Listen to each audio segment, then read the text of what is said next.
Leo watched the Alpha King vomit black blood into the canyon mud and felt nothing resembling pity. 23 years. That's how long he'd waited for this moment, for Logan's line to finally produce an heir arrogant enough to complete the mating rite with an enemy. The girl didn't even know she was the weapon. Felt this was about her dead parents, about justice, about revenge. Adorable.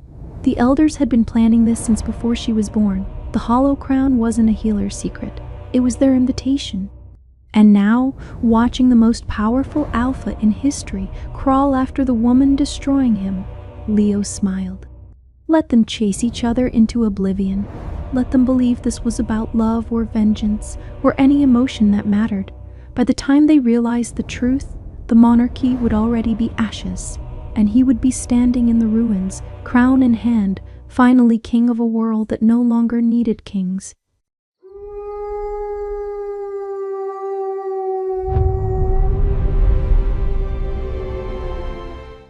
Logan's knees struck the mud with a wet slap that echoed through the canyon like a broken prayer.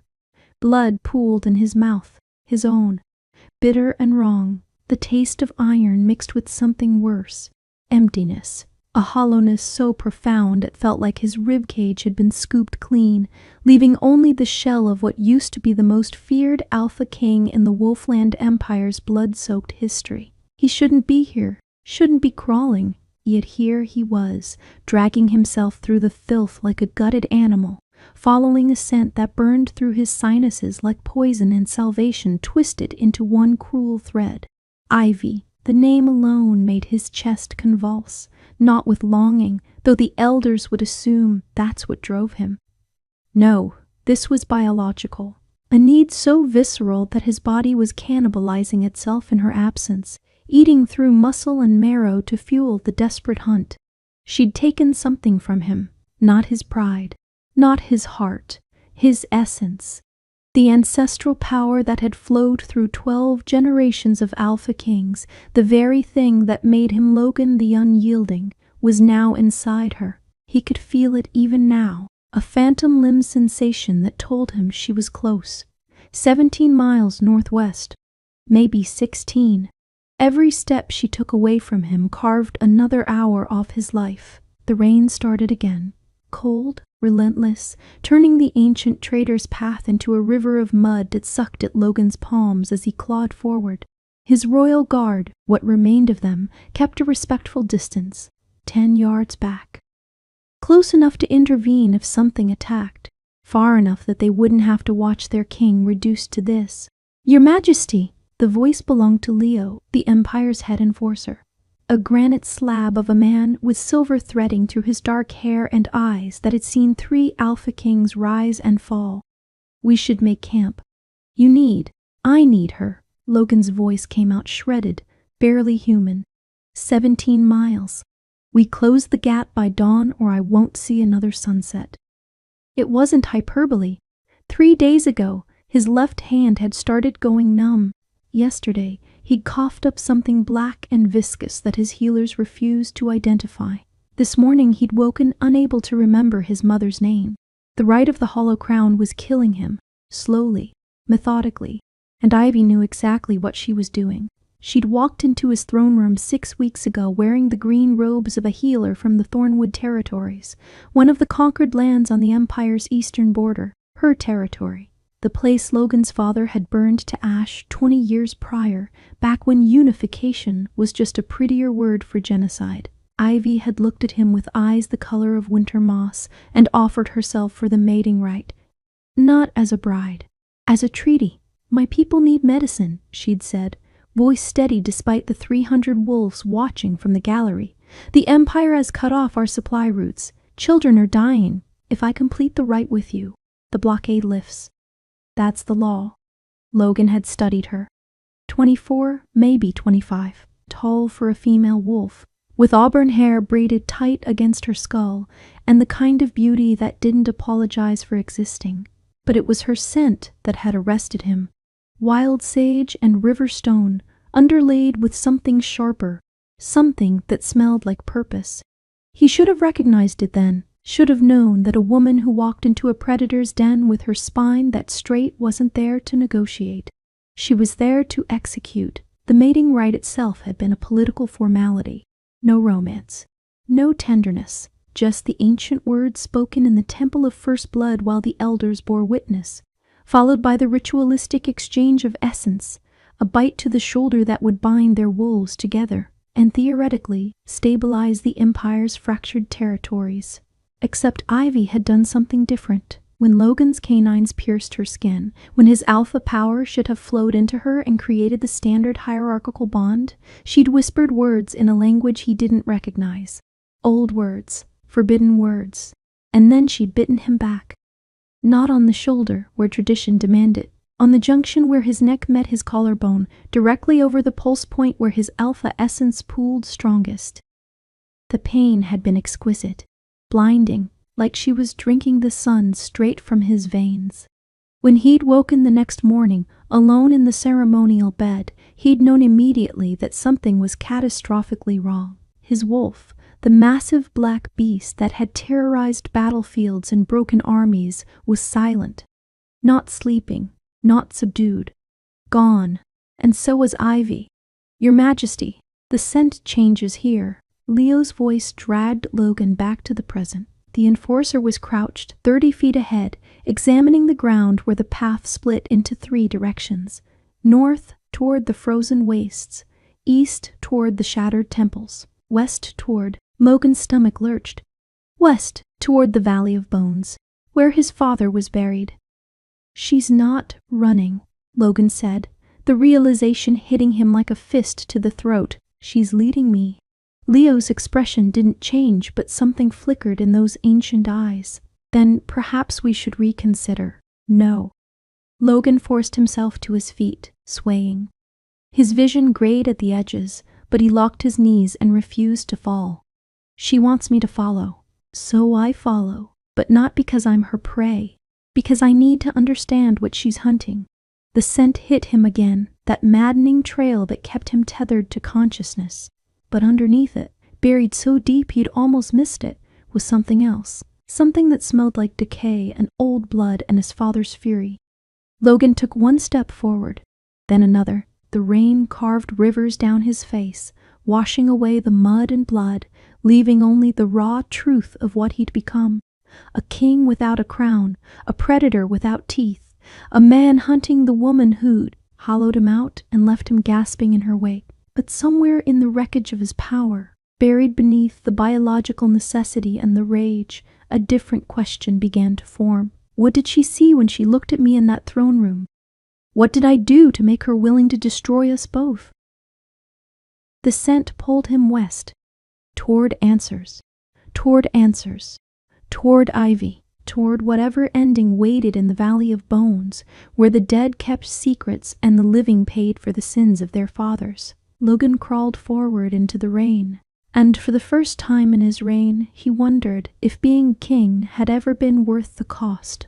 Logan is crawling through mud, dying by inches, chasing a woman who gutted him from the inside out. But here's what I need you to think about. Drop a comment right now. Is Ivy a victim taking back her power, or has she already become the monster she swore to destroy? And if you want to see whether revenge can ever be clean, whether justice can exist without becoming cruelty, hit that subscribe button, because what's buried in that grave isn't just evidence of crimes. It's the choice that will define whether either of them deserves to survive this.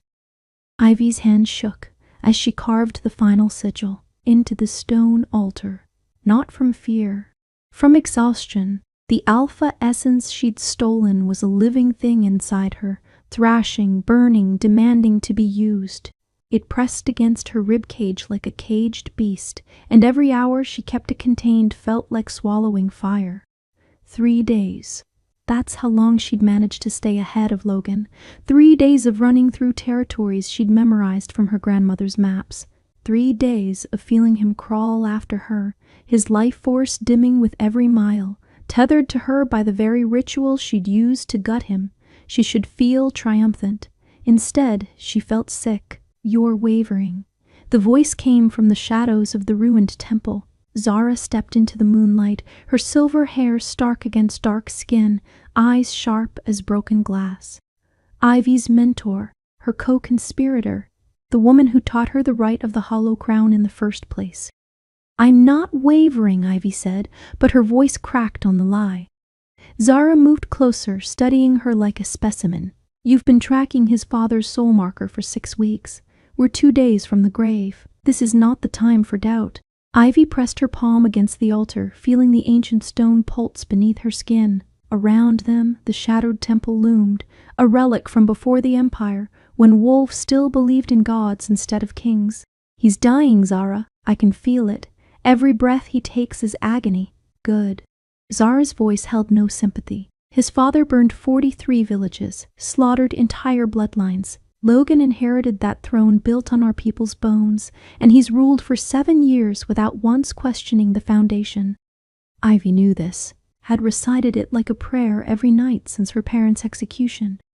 But knowing and feeling were different things, because somewhere in the crawling, bleeding wreck of an Alpha King hunting her across the Empire, Ivy had glimpsed something she hadn't expected: confusion.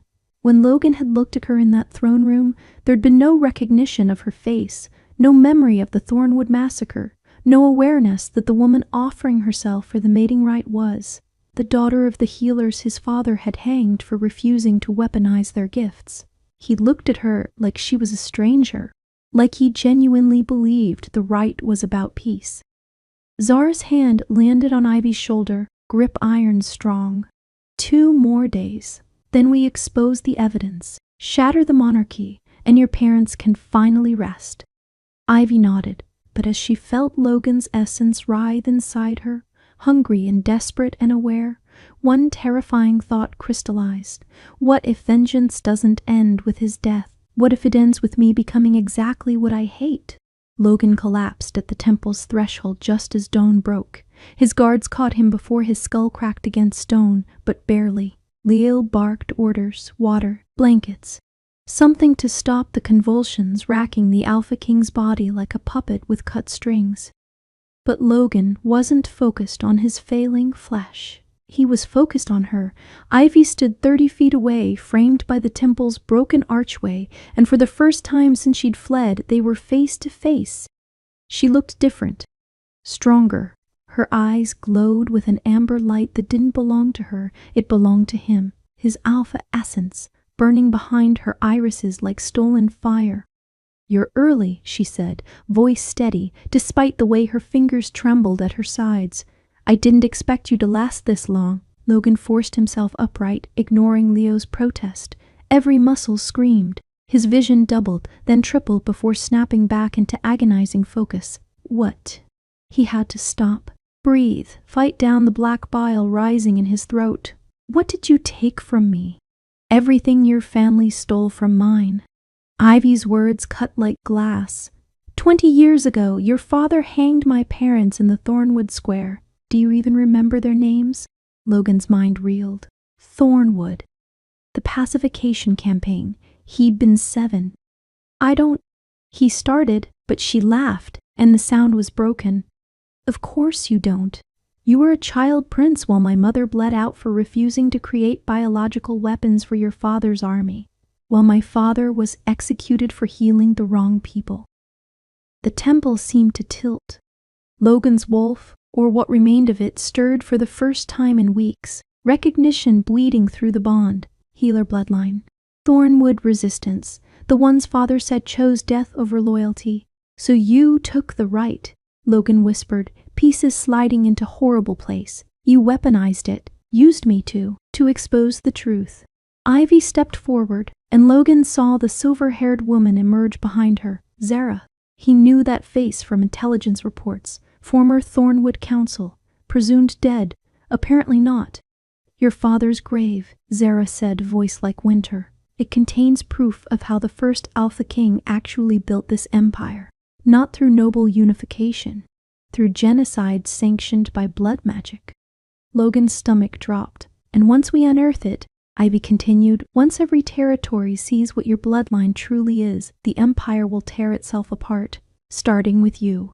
Then Logan did something Ivy didn't expect. He smiled.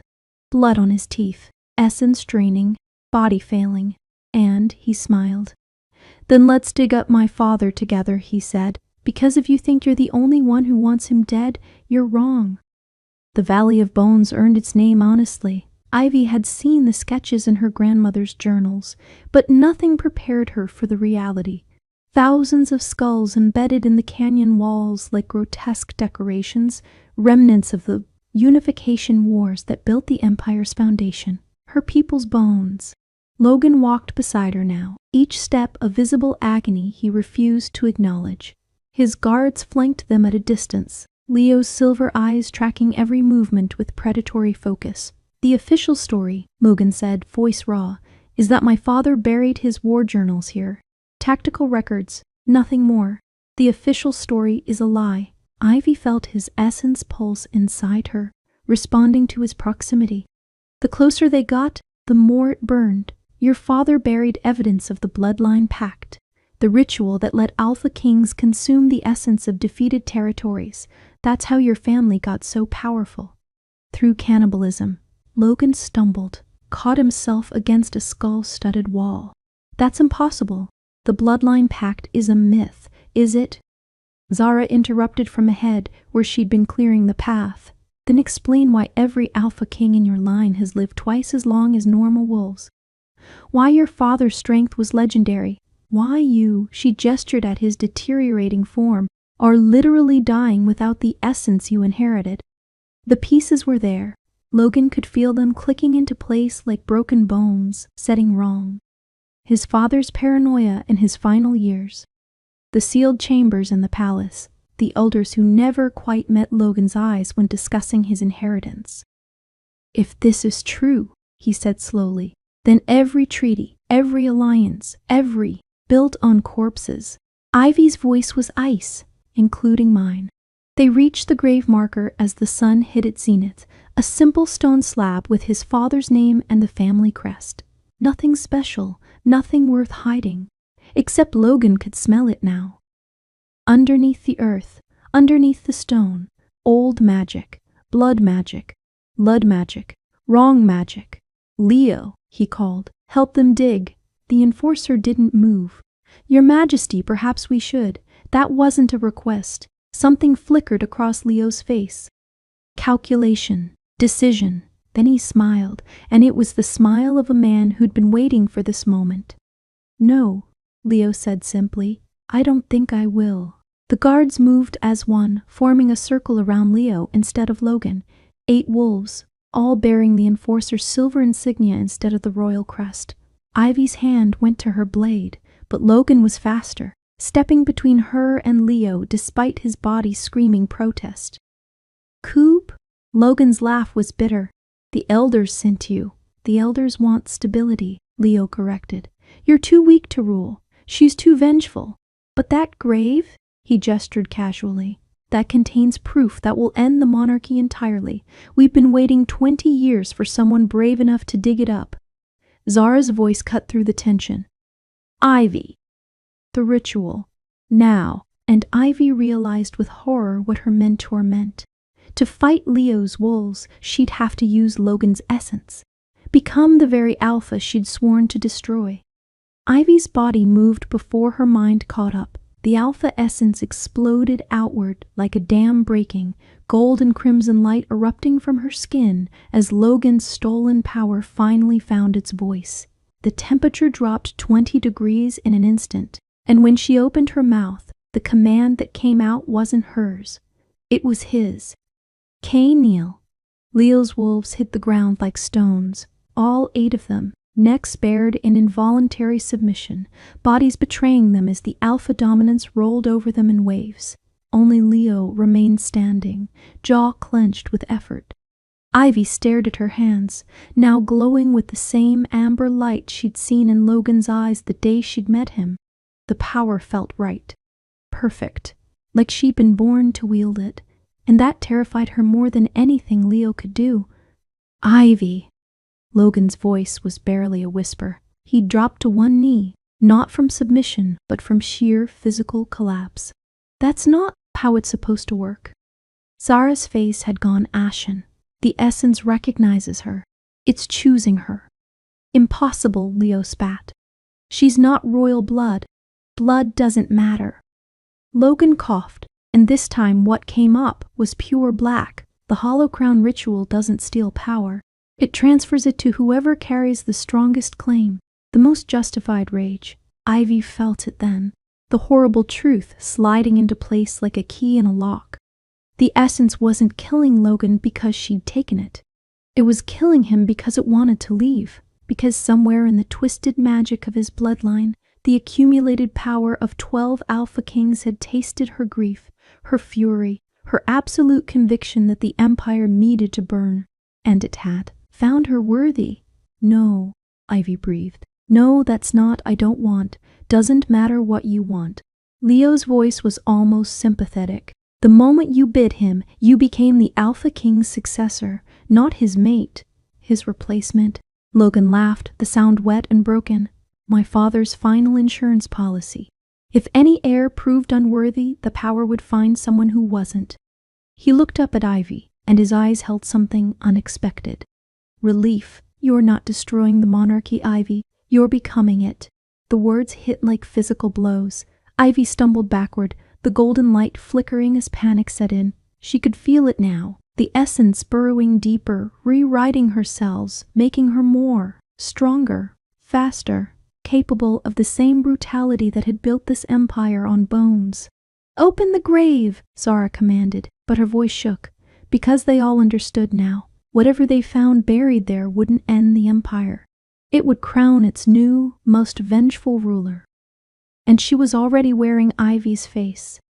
The grave opened like a wound. Leo's wolves dug under duress, still bound by Ivy's alpha command, their movements mechanical and resentful. The stone slab lifted with a groan that sounded almost human, revealing stairs descending into darkness that smelled of rot and old magic.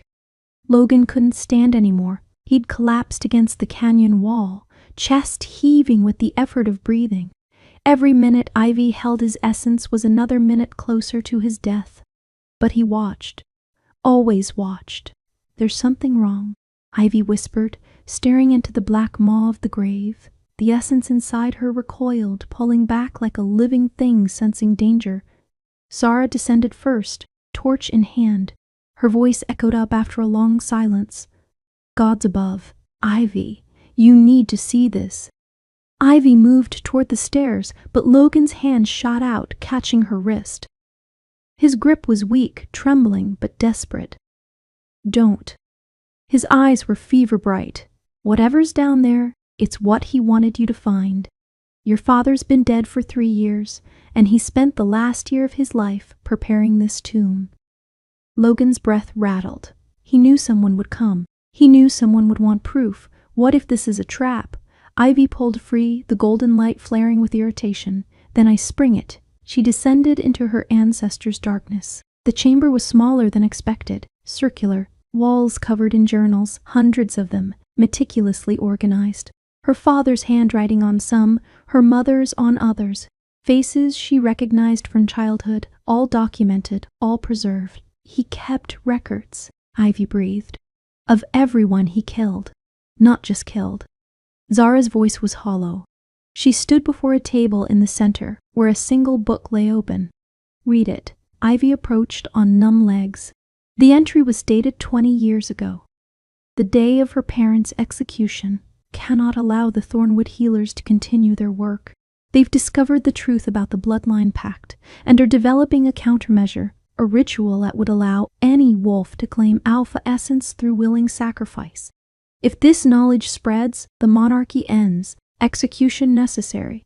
Children to be spared but monitored, the daughter shows promise, strong will. If she ever attempts revenge, the essence itself will choose her, and she will become exactly what she hates, proof that power corrupts regardless of intention. This is my final gift to the Empire, not a king, but a lesson. The words blurred. Ivy's knees hit stone. He wanted this, she whispered. He wanted me to take Logan's power, to become the monster, to prove that anyone who seeks this kind of strength will be corrupted by it. Zara's hand landed on her shoulder, then we don't give him the satisfaction. We expose this, all of it. Let the Empire see what their precious kings really were. But Ivy could already feel it, the essence whispering promises. You could rebuild. You could make it better. You could be the Alpha King your parents would be proud of. And the most terrifying part? She was starting to believe it. Ivy climbed out of the grave with her father's journal clutched to her chest and murder in her eyes. Logan was barely conscious, slumped against the canyon wall like a discarded puppet. But when he saw her face, saw the golden light now pulsing steady and certain, instead of flickering with doubt, something in his expression shifted. From resignation to understanding. You're going to keep it, he said. Not a question. I'm going to use it. Ivy's voice carried the weight of 12 generations of Alpha Kings. Your father was right about one thing. Power doesn't corrupt everyone the same way. He used it for genocide. You used it for... what? Maintaining his legacy? Pretending the foundation wasn't built on corpses? Logan flinched. I didn't know. Ignorance isn't innocence. The words exploded out of her. You ruled for 7 years. 7 years of treaties and alliances and playing the benevolent king while my people starved in the territories your father destroyed. You didn't ask questions because you didn't want answers. Leo was watching this with calculating interest, his wolf still pinned by her earlier command. So what now, Alpha Queen? You going to kill him? Take the throne? Become exactly what your parents died fighting against?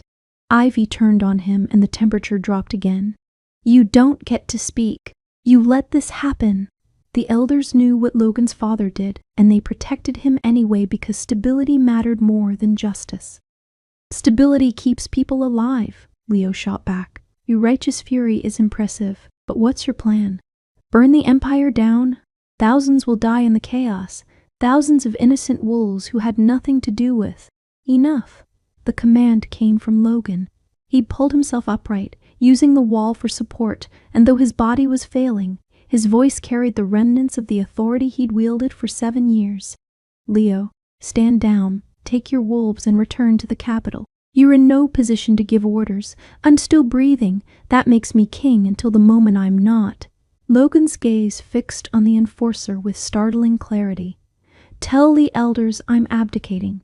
Voluntary transfer of power to Ivy of Thornwood. Let them scramble. Silence crashed through the canyon. Ivy stared. What are you, giving you a choice? Logan's smile was grim. You can kill me. Take the power through conquest and prove my father right.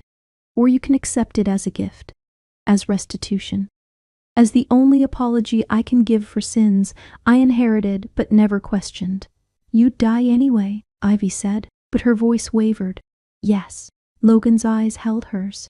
But I died choosing it. That matters. And for the first time, Ivy saw the man behind the crown, broken, aware, and offering her the one thing she never expected, partnership in destroying his father's legacy. No, Zara's voice cut through the moment like a blade. She emerged from the grave, face twisted with fury. Ivy, you're not seriously considering. He's offering abdication, Ivy said, still locked in Logan's gaze. That's what we wanted. The monarchy exposed, power transferred to you. Zara moved between them, breaking the connection. You think that makes you different? You think accepting his gift changes what you'll become? She grabbed Ivy's shoulders, desperate. Your mother died so you wouldn't have to carry this burden. Don't spit on her sacrifice, Bai. My mother died because she refused to weaponize healing. Ivy's voice was steel. But what if healing is the weapon? What if the only way to dismantle this empire is from the inside? Leo laughed, sharp and bitter. Idealistic fool. The moment you sit that throne, the essence will remake you. Every Alpha King thinks they'll be different. Every single one. Then I won't sit the throne. The words hung in the air like a held breath. Logan's eyes widened. What? Ivy turned to him, the golden light in her eyes flickering with something new, not power.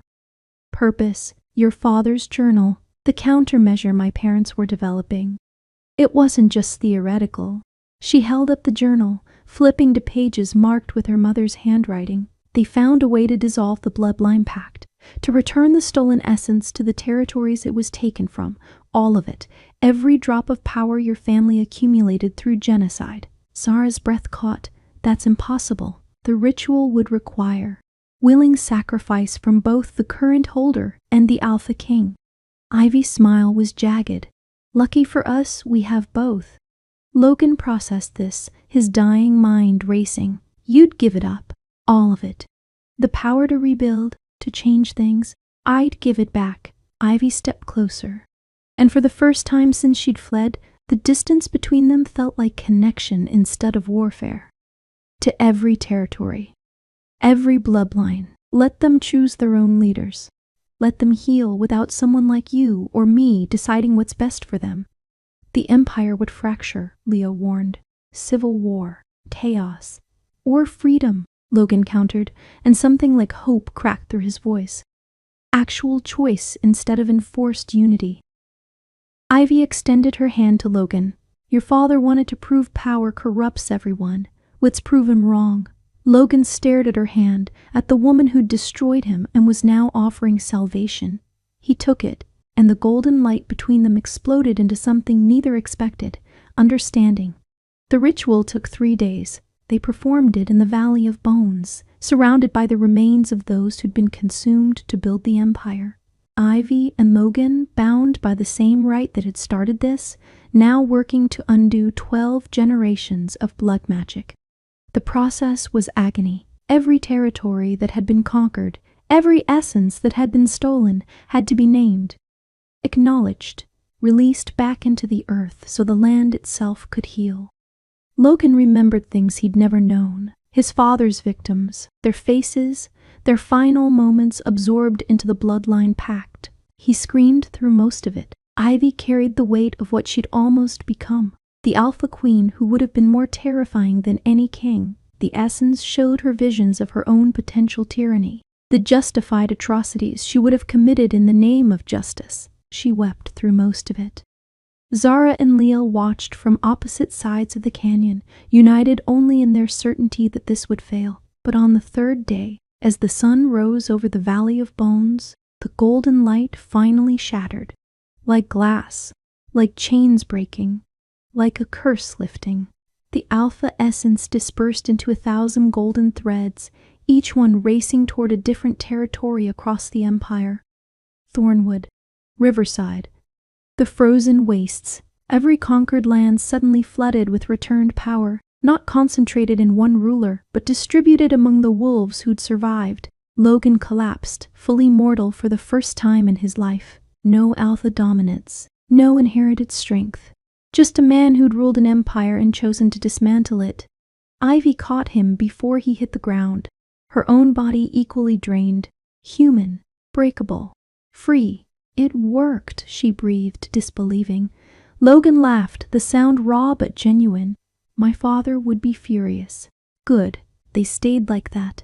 2 people who'd been hunter and hunted, victim and oppressor, destroyer and destroyed, holding each other up in the ruins of a dynasty that would never recover. 6 months later, Ivy stood in the rebuilt Thornwood Square where her parents had been executed. Logan stood beside her, not as a king, but as an exile who'd chosen to stay. They'd become something the Empire had never seen. Partners in the messy, complicated work of helping fractured territories find their own paths forward. No crowns, no thrones, no power except what they earned through action. Some territories welcomed their help.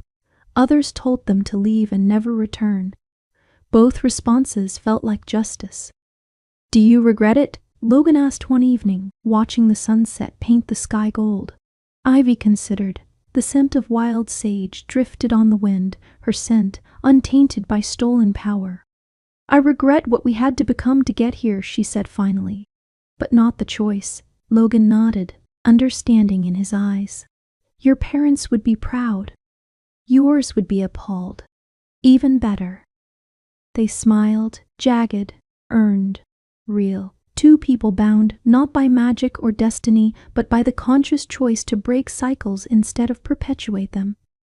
In the distance, wolves howled, not in submission to an Alpha King, in celebration of their freedom. Ivy and Logan chose something almost impossible. They chose to break the cycle instead of perpetuate it.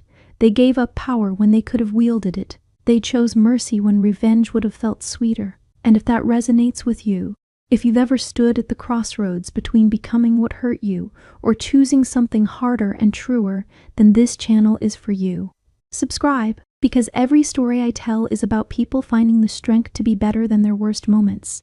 And speaking of strength, click that video on your screen right now, because the next story is about a woman who discovers her fated mate is the same man who destroyed her pack, and the choice she makes will shatter everything you think you know about forgiveness. I'll see you there.